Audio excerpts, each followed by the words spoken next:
इसलिए आज मैं उनको और उनके परिवार के लोगों को बधाई और मुबारकबाद देने आया था।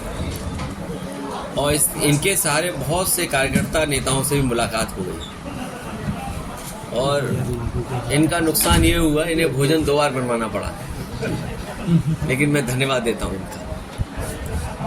आने वाले समय में उत्तर प्रदेश में भारतीय जनता पार्टी का सफाया होगा। जिस तरीके से जनता निराश है, दिल्ली में किसान धरने पर बैठा है, हाल ही में जो भी परीक्षा हुई हैं सब में कहीं ना कहीं पर्चा लीक हुआ है और बड़े पैमाने पर सरकार पे आरोप लगे हैं। सोशल मीडिया देखें और कुछ अखबारों को हम देखें तो किस तरीके से जानकारी और सूचनाएं मिल रही हैं कि जगह जगह पर पेपर लीक हुआ है। सोचिए, किसान धरने पर हो, 60 लाख नौजवान लगभग केवल एक पुलिस भर्ती के लिए आ गया हो उत्तर प्रदेश में, तो सोचिए उत्तर प्रदेश में क्या हालत है। और निवेश के नाम पर, इन्वेस्टमेंट के नाम पर वही कुछ लोगों को बुला लेना, मीडिया मैनेजमेंट कर देना और जनता में ये संदेश देना कि बहुत बड़ा निवेश उत्तर प्रदेश में आ रहा है। निवेश के कार्यक्रम में जहां प्रधानमंत्री आए, मुख्यमंत्री हों, देश के मंत्री हों और ये भरोसा दिलाएं कि निवेश उत्तर प्रदेश में आ रहा है, तो कम से कम अब 7 साल बाद सरकार को बताना चाहिए कि उनके निवेश के आने से इतने नौजवानों को रोजगार और नौकरी मिली है और इतने रुपए का निवेश जमीन पर पहुंच चुका है। लगातार सरकार झूठ बोल रही है और जो चंडीगढ़ में हुआ है, ऐसे बोर्ड की लूट कहीं नहीं देखी होगी, जहां सुप्रीम कोर्ट के भी, माननीय सुप्रीम कोर्ट से जो संदेश आया है, जो जिस तरह से बातें हम और आपने देखी और सुनी है, सोचिए क्या ये चुनाव हो रहा है? क्या भारतीय जनता पार्टी बोर्ड को नहीं लूट रही है? ये भारतीय जनता पार्टी दल नहीं है, एक गैंग टाइप बन करके काम कर रहा है। और समय समय पे हम लोगों ने देखा है कि भारतीय जनता पार्टी दल नहीं है, गिरोह है और कोई भी काम करा सकते हैं। जब एक अधिकारी से वोटों में हेर फेर हो सकती है, खुलेआम सीसीटीवी पे देखा। मैं बधाई देना चाहता हूँ सुप्रीम कोर्ट को, जिसकी वजह से कम जनता के सामने सच्चाई आई है। और बधाई उन लोगों को भी दूंगा जिन लोगों ने आखिरी वक्त तक वो लड़ाई लड़ी। अगर वो निराश हो जाते, चाहे वो आप दल हो, कांग्रेस हो या और दल हो, जिनकी लड़ाई की वजह से कम भारतीय जनता पार्टी का ये जो चेहरा है वो बाहर आ गया कि किस तरीके से दल नहीं, एक गिरोह के रूप में काम कर रहे हैं। अगले राहुल गांधी जी की यात्रा था, 2 जगह आप शामिल नहीं हो पाए। अंत भला तो सब भला, क्या समझे? तो क्या माना जाए? आप समझदार हो?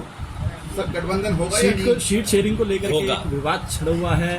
कोई विवाद नहीं है, आपके सामने सब चीजें साफ हो जाएंगी बहुत जल्दी। इंचार्ज पांडे जी ने कहा है बीएसपी के लिए कि उनके लिए अभी बात सब पुरानी हो गई। अरे आपने दरवाजा बंद तो नहीं कर दिया? कितनी पुरानी बातें बता रहे हो। मैंने आपसे क्या कहा, कितना अच्छा सवाल पूछा, कितना अच्छा जवाब दिया मैंने, और उसी में से आप सब कुछ निकाल लो। आपकी पार्टी के सलीम शेरवानी, अंत भला तो सब भला। सलीम शेरवानी ने समाजवादी पार्टी छोड़ने की बात करी है और वो कह रहे हैं कि पीडीए को जो है बर्बाद कर दिया है, पीडीए में कुछ नहीं है। अखिलेश यादव आपका नाम लेकर के निशाना साध। कोई बात नहीं, ये राजनीति कांग्रेस में जाने की राजनीति में कई ऐसे मौके आते हैं, लेकिन समाजवादी पार्टी की कोशिश रहेगी कि लोगों को जोड़ना, लोगों को साथ लाना। अगर पार्टी में कहीं कुछ नहीं कभी दे पाए तो समय आने पर बहुत से लोगों को देने का काम पार्टी करेगी। किसान आंदोलन चल रहा है, किसान दिल्ली कूच के लिए जा रहे हैं, फिर से क्या असर रहेगा? एक सेकंड गठबंधन नहीं हो पाया। ये क्यों सोचते हो आप? मैं कह रहा हूँ पत्रकार साथी, क्या बात मैंने कही उसी में से सब कुछ निकाल लो और 2 घंटे बाद सब पता लग जाएगा। जहाँ कांग्रेस अपनी सीटें मांग रही थी वहाँ तो आपने घोषणा कर दी कई जगह। अरे मैं आपसे क्या कह रहा हूँ आपको चिंता और हमें इस बात पे फिक्र करनी चाहिए कि भारतीय जनता पार्टी पर्यायवाची है भ्रष्टाचार की। ये नहीं दिखाई दे रहा हमें। अच्छा, स्वामी प्रसाद जी ने नई पार्टी बना ली है, क्या इंडिया में उन्हें जगह मिल पाएगी इंडिया गठबंधन में? देखिए, इंडिया गठबंधन बहुत आगे बढ़ चुका है। बाद में लोकसभा में पुराना घर ही रहेगा या कोई नया चेहरा आ सकता? कहाँ पर? अभी टिकट मत बांटो भाई। सर स्वामी प्रसाद परीक्षा लिखी है, सरकार ये बताए कि 1 लाख बच्चों को 100% नंबर मिल गए, तो क्या सरकार नौकरी देगी उनको? 60 लाख बच्चों में जो परीक्षा लिखी है और जगह जगह से सूचना आ रही है, चाहे महोबा हो, इलाहाबाद हो, मुरादाबाद हो, आपका मेरठ हो या उत्तर प्रदेश के किसी भी कोने में जहां परीक्षा हुई है, सोशल मीडिया पे देख लें या खबरें छोटे अखबारों की देख लें, पेपर बड़े पैमाने पे लीक हुआ है और लोगों ने 10 मिनट में 15 मिनट में पूरे आंसर्स लिख दिए। अगर 60 लाख में 1 लाख बच्चे 100 में से 100 नंबर मिल गए, उन्हें सबसे ज्यादा 100% नंबर मिल गए उनको, तो क्या सरकार उनको नौकरी देगी? और मान लीजिए 10 लाख को 10 लाख 100% हो गए, तो क्या सरकार नौकरी देगी?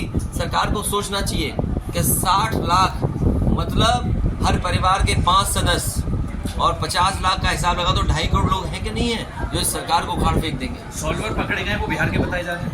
अरे भाई, सॉल्व करने वाला कहीं का हो सकता है, दिल्ली का हो सकता है, गुजरात का हो सकता है, बिहार का हो सकता है, महाराष्ट्र का। तो आपकी तैयारी क्या थी? यही तो सवाल है कि मान लीजिए 50 लाख बच्चों में 1 लाख बच्चों ने 100% नंबर पा लिए, तब सरकार क्या उनको नौकरी देगी? सर सपा कितनी सीटें मांगती है अपनी लोकसभा में? जितनी लड़ सकती है।